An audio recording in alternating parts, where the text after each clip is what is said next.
Hi guys.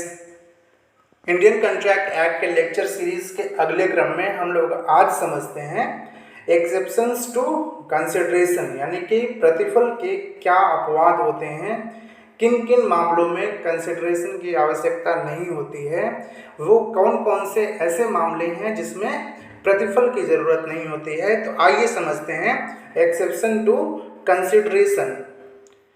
तो consideration के exception को समझने से पहले एक बार हम लोग और रिवाइज कर लेते हैं कंसिडरेशन क्या होता है।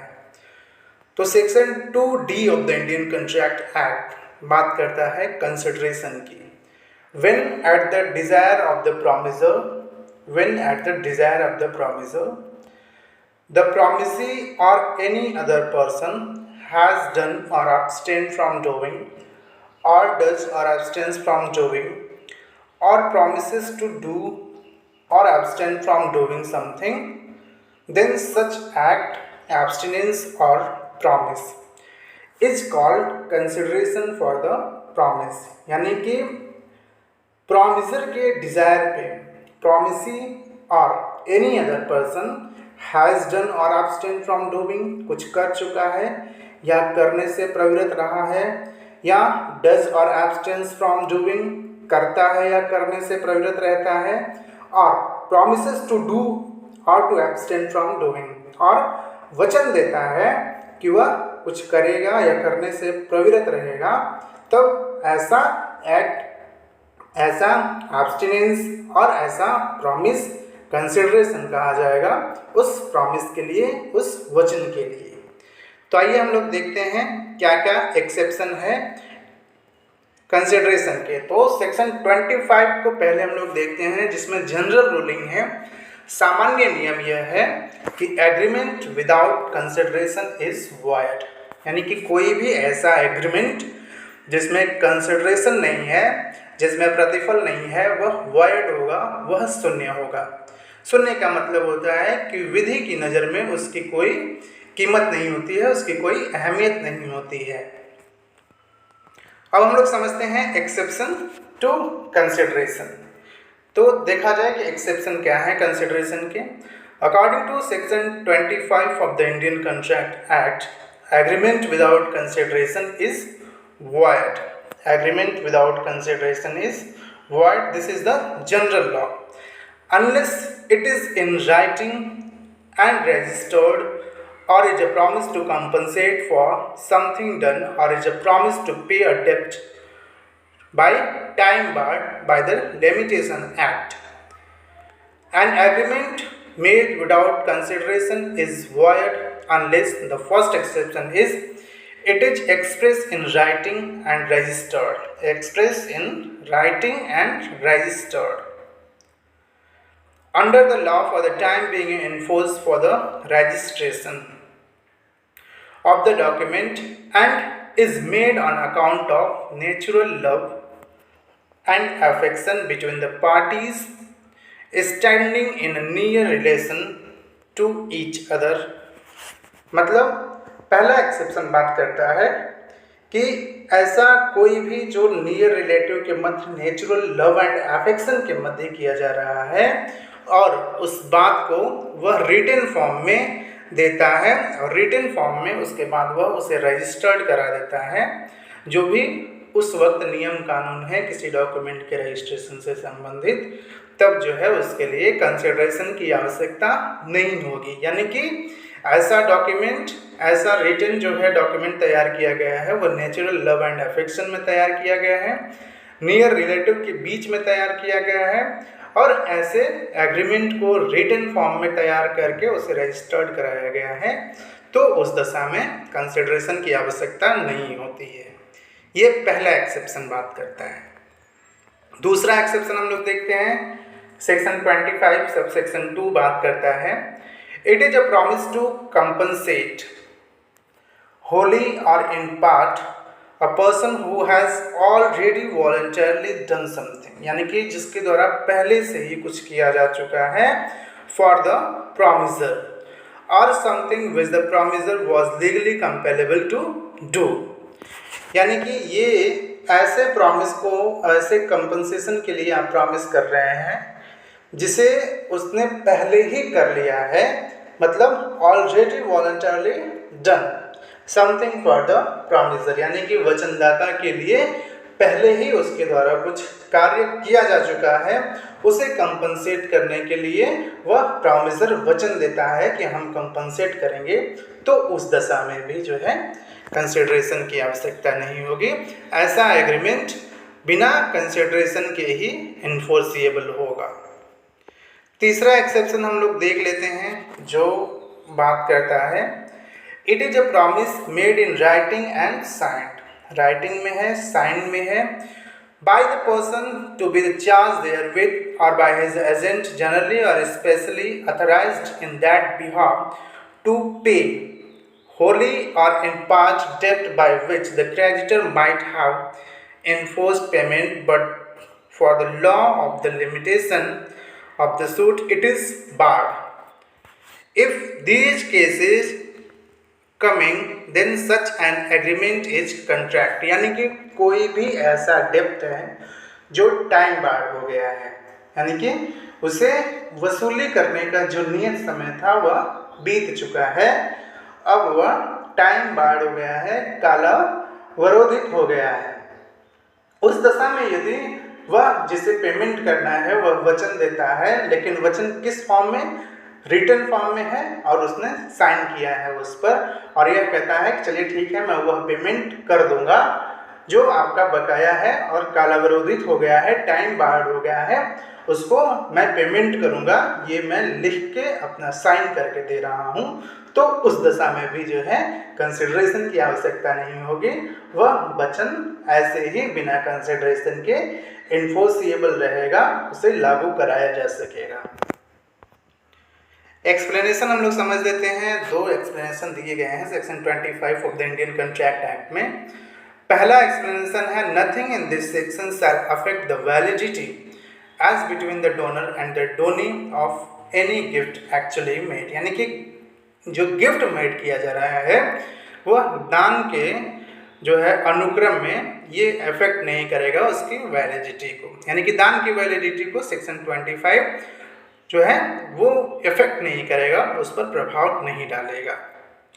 दूसरा एक्सप्लेनेशन बात करता है an agreement to which the consent of the promisor is freely given is not void merely because the consideration is inadequate, but the inadequacy of the consideration may be taken into account by the court in determining the question whether the consent of the promisor was freely given, यानी कि ऐसा कोई agreement हो रहा है जिसमें promiser जो है वह ऐसा कोई इनएडिक्वेट जो है कंसिडरेशन लेने की बात कर रहा है, तो यदि वह उसकी सहमति फ्री है, उसकी सम्मति फ्री है, वह अपने सामान के जिसकी कीमत 1000 है किसी को 100 रुपये में देने के लिए तैयार है, तो यह कोई जो है उसका लीगल इनएलिजिबिलिटी नहीं होगा, वह एग्रीमेंट इन्फोर्सिएबल रहेगा। बट कंडीशन ये है कि उसकी जो सम्मति है, उसका जो कंसेंट है वह फ्रीली गिवन होना चाहिए, वह स्वतंत्र रूप से दिया गया होना चाहिए। कभी कभी ऐसे केसेस आते हैं कि जिसमें 1000 की कोई वस्तु है उसको 100 रुपये में दिया जा रहा है, तो यदि बाद में प्रॉमिसर ये कहता है कि नहीं साहब हमें हमारी स्वतंत्र सम्मति नहीं थी कि हम अपने 1000 के सामान को 100 रुपये में बेचें, तो उस वक्त यह कोर्ट जो है ना डिटरमाइन कर सकता है, जब ऐसा क्वेश्चन आए सम्मति का, तब जो है कोर्ट इसको कंसिडरेशन में ले सकता है कि हाँ कुछ तो बात रही होगी, क्योंकि 1000 का सामान कोई 100 रुपये में ऐसे ही नहीं बेचा जाएगा। तो जब क्वेश्चन ऐसा हो कि कंसेंट जो है उसका फ्रीली था नहीं था, उस वक्त जो है कोर्ट कंसीडर कर सकती है। अदरवाइज यह जो है यदि कोई अपने सामान को जिसकी कीमत 1000 रुपये है 100 रुपये में देने के लिए किसी को तैयार है, तो वह एग्रीमेंट भी एनफोर्सिएबल रहेगा, अनलेस कि उसको यह न साबित कर दे प्रॉमिसर को उसकी सम्मति फ्री रूप से नहीं दी गई थी। इलस्ट्रेशन के माध्यम से हम लोग एक्सेप्शन को समझते हैं। पहला एक्सेप्शन है ए promises for no consideration to give 1000 rupees, this is void agreement, यानी कि जैसा सेक्शन 25 का जनरल जो नियम है, जो जनरल रूल है कि the agreement without consideration is void, तो उसी पर जो है यह बेस्ड है। ए promises for no consideration to give 1000 rupees, यानी कि ए एक व्यक्ति है, किसी दूसरे व्यक्ति को ऐसे ही बिना किसी प्रतिफल के 1000 देने का वचन देता है, तो यह विधि की नज़र में वॉइड एग्रीमेंट होगा, शून्य करार होगा। दूसरा इलस्ट्रेशन हम लोग देखते हैं। A for natural love and affection promises to be his son for 1000 rupees.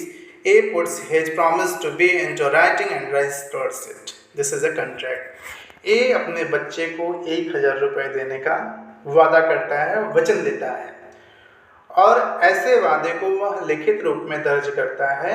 लिखित रूप में दर्ज करने के बाद उसका रजिस्ट्रेशन कराता है, तब जो है यह आएगा नेचुरल लव एंड अफेक्शन में। तो इसके लिए कंसिडरेशन की आवश्यकता नहीं होगी, बिना कंसिडरेशन की ही ऐसा एग्रीमेंट एनफोर्सिएबल रहेगा। And according to section 2H of the Indian Contract Act, agreement which is enforceable by law is contract, यानी कि वैसा करार जो वैधता प्रवर्तनीय है वह संविदा होगी। तो इस केस में एक पिता यदि अपने बेटे को 1000 रुपये देने की बात करता है, उसे लिखता है, उसका रजिस्ट्रेशन कराता है, तब यह एक संविदा होगी और वह पिता जो है उसे देने के लिए बाध्य होगा। अगला इलस्ट्रेशन हम लोग देखते हैं। A finds B's purse and gives it to him, यानी कि एक व्यक्ति का पर्स कहीं गिरा हुआ था और वह व्यक्ति दूसरा जो है उसे पाता है। उस दशा में जब उसका पर्स मिल जाता है तो जिसको वह पर्स मिला रहता है वह उसको वचन देता है कि मैं तुम्हें 50 रुपये दूंगा।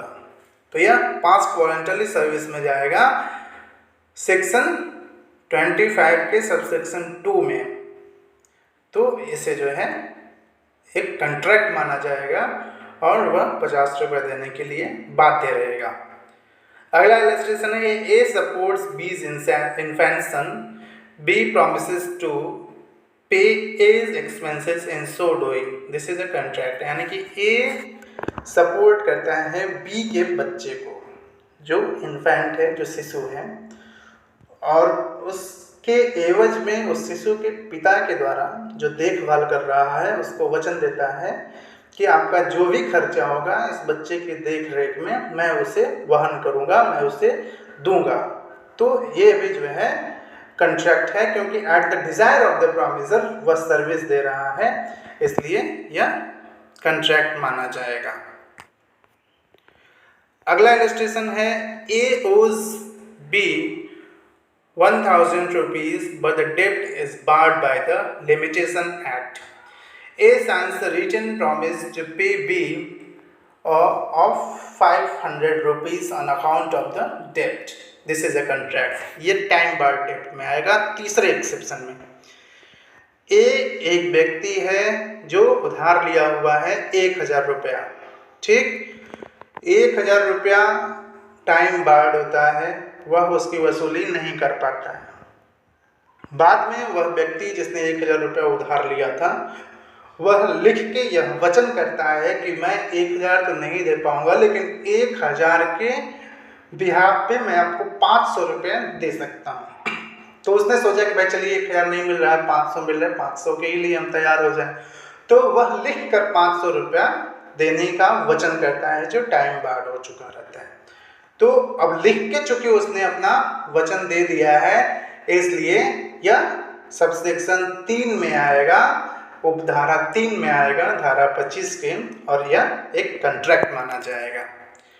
अगला इलस्ट्रेशन है। A agrees to sell a horse worth 1000 rupees for 10 rupees. His consent to the agreement was freely given. The agreement is a contract notwithstanding the inadequacy of the consideration. यानी कि ए एक व्यक्ति है जिसके पास एक घोड़ा है, उस घोड़े की कीमत 1000 रुपये है, लेकिन वह जो है किसी व्यक्ति को अपने 1000 के घोड़े को 10 रुपये में बेचने के लिए तैयार हो जाता है। तो 1000 के घोड़े को वह 10 रुपये में बेचने के लिए तैयार हो जा रहा है, तो यह जो है कहीं से भी उसकी इनएलिजिबिलिटी कहीं से भी उस कॉन्ट्रैक्ट की अयोग्यता को नहीं दर्शाएगा, बल्कि बस कंडीशन एक यह होनी चाहिए कि जो 1000 से 10 रुपया अपने घोड़े का दाम कर रहा है, उसकी जो सम्मति है वह फ्री रूप से, वह स्वतंत्र रूप से होनी चाहिए। अब हम लोग केस लॉ के माध्यम से एक एक एक्सेप्शन को समझते हैं। तो पहला एक्सेप्शन था नेचुरल लव एंड अफेक्शन। तो इस पे हम लोग केस देखते हैं, राजलक्ष्मी देवी वर्सेस भूतनाथ मुखर्जी, 1900 का केस है, 1900 का। तो आइए देखते हैं natural love and affection exception number 1 पे केस लॉ जो है राजलक्ष्मी देवी वर्सेस भूतनाथ मुखर्जी। फैक्ट देखते हैं इसका। In this case the defendant promise to pay his wife a fixed sum money for the every month, यानी कि एक पति है जो अपनी पत्नी से यह वादा करता है कि वह प्रत्येक महीने उसे खर्चा देगा। For which purpose? For the separate residence and maintenance, यानी कि यदि वह उसकी पत्नी उससे अलग रहती है, कहीं अपना सेपरेट रेसिडेंस बनाती है, तो उस दशा में उसका पति उसे एक निश्चित रकम दिया करेगा। तो in this case the court found that no trace to love and affection between the parties, यानी कि कोर्ट को यह जो पहला एक्सेप्शन था कि नेचुरल लव एंड अफेक्शन होना चाहिए, वो भाई नेचुरल लव एंड अफेक्शन कब दिखेगा? जब वो अपनी पत्नी को अपने पास रखने के लिए एग्रीमेंट करेगा, पास रखने के लिए प्रॉमिस करेगा। उसमें तो वह सीधा सीधा लिख रहा है कि यदि मेरी पत्नी मुझसे दूर रहती है, यानी कि यहाँ नेचुरल लव एंड अफेक्शन है नहीं। तो पहले एक्सेप्शन में यह केस फॉल नहीं हुआ, पहले एक्सेप्शन में यह केस नहीं आया, इसलिए इस एग्रीमेंट को कोर्ट के द्वारा वॉइड डिक्लेयर किया गया, शून्य डिक्लेयर किया गया for the lack of consideration, क्योंकि इसमें प्रतिफल नहीं था और यह पहले एक्सेप्शन में भी नहीं आ रहा था, इसलिए कोर्ट ने इसे वॉइड डिक्लेयर कर दिया। अगला केस है वीवा वर्सेस शिवराम। तो आइए देखते हैं कि वीवा वर्सेस शिवराम के केस में क्या हुआ था। There was a suit between the two brothers, यानी कि एक मुकदमा जो है दो भाइयों के मध्य चल रहा था। But the decision by the court favoured only a brother, लेकिन जो कोर्ट का फैसला आया, जो माननीय न्यायालय का फैसला आया, वह एक भाई के पक्ष में गया। After the decision, the brother promised to another brothers that he will give half property to him and make it is in writing and registered, यानी कि जिस भाई के पक्ष में उस मुकदमे का डिस्पोजल हुआ था, जिस भाई के पक्ष में न्यायालय के द्वारा निर्णय सुनाया गया था, निर्णय के उपरांत वह भाई दूसरे भाई से वादा करता है कि ठीक है, न्यायालय का फैसला कुछ भी आया हो, मैं तुम्हें आधी संपत्ति दूंगा, ठीक। और इस आशय को उसने लिखित रूप में दर्ज किया। तो जब लिखित रूप में दर्ज करके उसका रजिस्ट्रेशन करा दिया, उसको पंजीकृत करा दिया, तब जो है यह पहले एक्सेप्शन में आ जाएगा, क्योंकि नेचुरल लव एंड अफेक्शन भी दिख रहा है कि भाई दो भाइयों के बीच में प्रेम था, एक के पक्ष में जो है फैसला था, दूसरे के विपक्ष में था। तो जिसके पक्ष में फैसला आया उसने भातृ प्रेम में, अपने भाई के प्रेम में भाई से वादा करता है कि चलो मैं तुम्हें आधी संपत्ति दे दूंगा। तो नेचुरल लव एंड अफेक्शन भी आ गया और उसको रिटन फॉर्म में भी दर्ज किया। रिटन फॉर्म में दर्ज करने के बाद उसको रजिस्ट्रेशन भी कराया, उसका पंजीकरण भी कराया, इसलिए यह पहले एक्सेप्शन में फिट बैठा और कोर्ट के द्वारा यह हेल्ड किया गया। In this case, the court held that this is a binding contract, यानी कि यह एक बाध्यकारी संविदा है, and brother is liable to give him half property, और वह भाई जिसने वादा किया था वह आधी संपत्ति देने के लिए बाध्य है। दूसरा एक्सेप्शन हम लोग देखते हैं जो है पास्ट वॉलंटरी सर्विस का। तो इस पर केस हम लोग देखते हैं गणपत सिंह जी वर्सेस अब्राहम का। तो आइए देखते हैं पास्ट वॉलंटरी सर्विस पे, यानी कि ऐसा कोई कार्य जो पहले ही किया जा चुका है वह कैसे एक्सेप्शन क्रिएट करता है। गणपत सिंह जी वर्सेस अब्राहम के केस लॉ के माध्यम से हम लोग इसे समझते हैं। In this case a service was rendered by the plaintiff to the minor when he became major service was requested to continue. यानी कि इसमें जो है प्लांटिफ के द्वारा एक ऐसे बच्चे की सर्विस की जा रही थी, एक ऐसे बच्चे की देख रेख उसका सेवा किया जा रहा था जो माइनर था। तो जब माइनर था तब तो सेवा की गई, देख रेख की गई, लेकिन जब वह मेजर हो गया यानी कि जब बालिग हो गया तब भी उस बच्चे के द्वारा उससे रिक्वेस्ट किया गया कि वह उसकी देख रेख करता रहे। तब उस दशा में जो है यह पास्ट वॉलंटरी सर्विस के एक्सेप्शन में गया। इन this case the court held that the services rendered while he was in a minor is a good consideration, hence he is under obligation to pay the expenses of the service। तो court के द्वारा यह held किया गया कि जो minor के दौरान उसकी देख रेख उसकी सेवा में खर्चा हुआ था वह उसे देने के लिए बाध्य है, क्योंकि उसने अप्रूव किया, बाद में जो है वो सर्विस कंटिन्यू रखने के लिए रिक्वेस्ट किया है। तो इस दशा में वह पे करने के लिए जो भी उसके देख रेख में खर्चा आ रहा है बाध्य है। अब तीसरा एक्सेप्शन हम लोग देखते हैं जो है टाइम बार्ड डेब्ट का, यानी कि कालावरोधित ऋण की। तो आइए तीसरे एक्सेप्शन को देखते हैं जो टाइम बार्ड डेब्ट की बात करता है। केस लॉ के माध्यम से हम लोग इसे भी देखते हैं।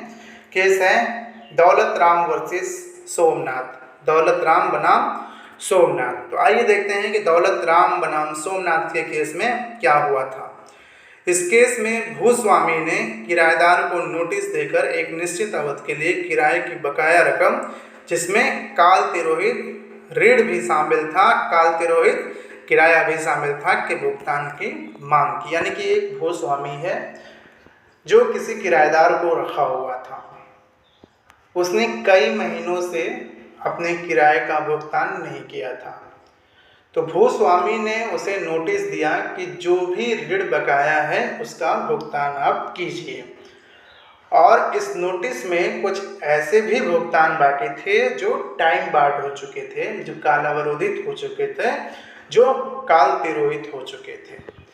किराएदार ने उत्तर लिखा कि भुगतान नकद, चेक या ड्राफ्ट जैसा आप उचित समझे उस तरीके से किया जा सकता है, परंतु इसमें इस बात का उल्लेख नहीं किया गया कि कितनी राशि का भुगतान किया जाएगा अथवा कितनी अवधि के लिए बकाया किराए का भुगतान किया जाएगा।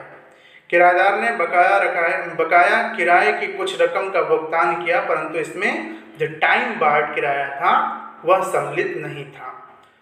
तो न्यायालय ने निर्णय दिया कि जो टाइम बार्ड किराया था उसके भुगतान का कोई अभिव्यक्त वचन नहीं था, इस कारण उत्तर देने के लिए उक्त पत्र जो ऋणी द्वारा लिखा गया था वह ऋणी के दायित्व अधीन उसे ठहराने के लिए पर्याप्त नहीं था, क्योंकि कंडीशन ही ऐसा है कि टाइम बार्ड यदि डेब्ट है उसका पेमेंट कराना है तो वह लिखित रूप में देगा, उसे साइन करेगा, तभी जो है उसकी वसूली कराई जा सकती है, अन्यथा नहीं। तो इसने ये बोला सिर्फ मालिक ने कि जो भी आपका बकाया रकम है, जो भी बकाया किराया है उसे आप दे दें, जिसमें कुछ टाइम बार्ड किराए भी शामिल थे। तो पेमेंट तो उसके द्वारा किया गया, लेकिन टाइम बार्ड तो ऐसे ही अपने से तो इन्फोर्सेबल होगा नहीं। उसके लिए ज़रूरी है कि किराएदार यह लिख कर दे कि ठीक है, जो बकाया किराया है, जो टाइम बार्ड हो चुका है, मैं उसको भी दूंगा, उसका भी जो है भुगतान करूंगा। लिख कर देता है, अपना साइन करके देता है, तब वह स्पेशली जो है इन्फोर्सेबल होगा, अदरवाइज वह टाइम बार्ड ही रहेगा, वह अनइन्फोर्सेबल रहेगा। इसलिए कोर्ट ने यही कहा कि सिर्फ उसके जवाब देने से, क्योंकि उसने लिख कर नहीं दिया था कि वह टाइम बार्ड किराए का भी भुगतान करेगा, अतः आप उसकी वसूली नहीं कर सकते हैं, क्योंकि वह टाइम बार्ड हो चुका था। अगला केस हम लोग देखते हैं अप्पा राव वर्सेस सूर्य प्रकाश राव। तो आइए देखते हैं कि अप्पा राव वर्सेस सूर्य प्रकाश राव के केस में क्या हुआ था। यह भी टाइम बार्ड डेब्ट के ऊपर है, काल तिरोहित ऋण के ऊपर है। अप्पा राव बनाम सूर्य प्रकाश राव। इस वाद में ऋणी ने ऋणदाता को लिखा कि मैं वैशाख महीने के अंत तक समस्त पिछले ऋणों की जो है धनराशि भेज दूंगा। तो इसमें जो ऋणी है वह अपने ऋणदाता से, जो कर्ज देने वाला व्यक्ति है, उसको यह लिख कर देता है कि मैं वैशाख महीने के अंत तक समस्त पिछले ऋण की धनराशि भेज दूंगा। यानी कि उसमें वह समस्त राशियों को मेंशन कर दिया गया है, समस्त राशि जितनी भी बकाया थे सबका उल्लेख किया हुआ है, जिसमें टाइम बार्ड भी आएगा और ऐसे ऋण भी आएंगे जो टाइम बार्ड नहीं है। तो न्यायालय ने इसे भुगतान करने की अभिव्यक्त प्रतिज्ञा माना और धारा 25 उपधारा 3 के अंतर्गत प्रवर्तनीय ठहराया, क्योंकि उसने लिख कर दिया है, उसने साइन करके दिया है कि जितनी भी बकाया राशि है, जो भी धनराशि ऋण है, मैं उस सारे का भुगतान वैशाख महीने के अंत तक कर दूंगा। इसलिए वह 25(3) के एक्सेप्शन में आ जाता है, कालावरोधित ऋण के एक्सेप्शन में आ जाता है, टाइम बार्ड के एक्सेप्शन में आ जाता है, क्योंकि इसमें उसके द्वारा लिखकर साइन करते हुए ऋण के भुगतान की बात कही गई थी। तो ये हम लोगों ने आज स्टडी किया कि क्या एक्सेप्शन है कंसिडरेशन के, प्रतिफल के क्या अपवाद हैं, अर्थात कब जो है बिना प्रतिफल के ही कोई एग्रीमेंट इन्फोर्सिएबल रहेगा, कब कोई एग्रीमेंट बिना कंसिडरेशन के ही कॉन्ट्रैक्ट बन जाएगा। तो बहुत बहुत दोस्तों आप सबको धन्यवाद।